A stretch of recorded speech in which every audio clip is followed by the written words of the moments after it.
Western music theory इन Hindi part 1 में आप सभी का स्वागत है। आज मैं आपको बताने जा रहा हूँ स्टेप या स्टॉप लाइन के विषय में।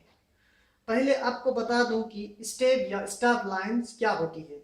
जैसे हमारे भारत में कई प्रकार की भाषा, उपभाषा, बोली और लिखी जाती है और उनके अपने अपने लिपि शैली होती है। ठीक उसी प्रकार से सांगीतिक भाषा को लिखने के लिए एक शैली और लिपि होती है और इस सांगीतिक भाषा या नोटेशन को लिखने के लिए लाइनों और स्पेसों का प्रयोग करते हैं।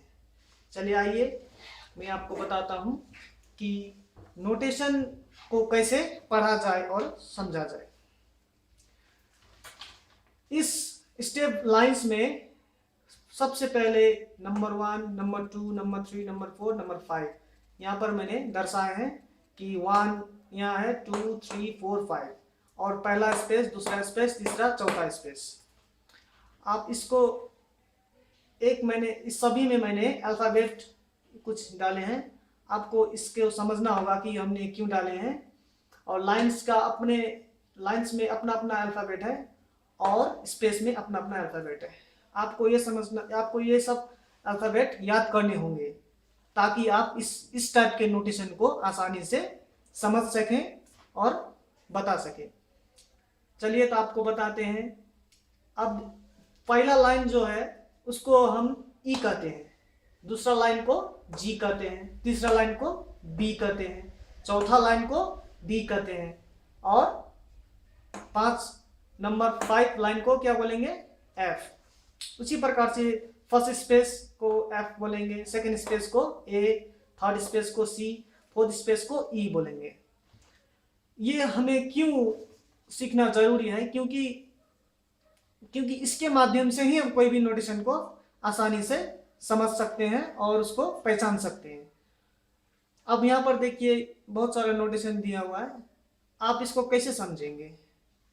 आपको इसके माध्यम से, इस थ्योरी से आपको ये पढ़ने में, इस नोटेशन को पढ़ने में आपको आसानी होगी। देखिए पहले लाइन में ये जो नोटेशन दिया है, ये नोट दिया है, इसमें ये कौन सा नोट है, इसको जानने के लिए हम इससे पहले लाइन का देखेंगे कि पहले लाइन में कौन सा अल्फाबेट है, ई है। तो ये क्या हुआ, ई नोट है। उसी प्रकार से अब देखिए स्पेस में एक नोट है, ये पहला स्पेस में है, इसीलिए ये कौन सा नोट है, तो हम समझेंगे ये क्या है, फर्स्ट स्पेस में एफ है, इसीलिए एफ नोट है। उसी प्रकार से अब सेकेंड लाइन में कौन सा नोट है, सेकेंड लाइन में जी है, इसका मतलब क्या है, जी नोट है। उसी प्रकार से सेकेंड स्पेस में क्या है, सेकेंड स्पेस में ए, यानी ये ए नोट है। उसी प्रकार से थर्ड लाइन में कौन सा नोट है, बी, यानी कि ये कौन सा नोट है, बी। और इसी प्रकार से ये थर्ड स्पेस है, इसमें आपको ये कौन सा नोट है, तो ये सी है, क्योंकि थर्ड स्पेस में सी लिखा गया है। इसी प्रकार से फोर्थ लाइन में कौन सा नोट है, डी, यानी कि ये कौन सा नोट है, डी। और उसके बाद फोर्थ स्पेस में, ये फोर्थ स्पेस में जो नोट है उसको क्या कहेंगे, ई, कौन सा नोट है, ई। और ये अंतिम लाइन, फिफ्थ लाइन जो है, फिफ्थ लाइन को कौन सा नोट कहेंगे, हम एफ कहेंगे, एफ।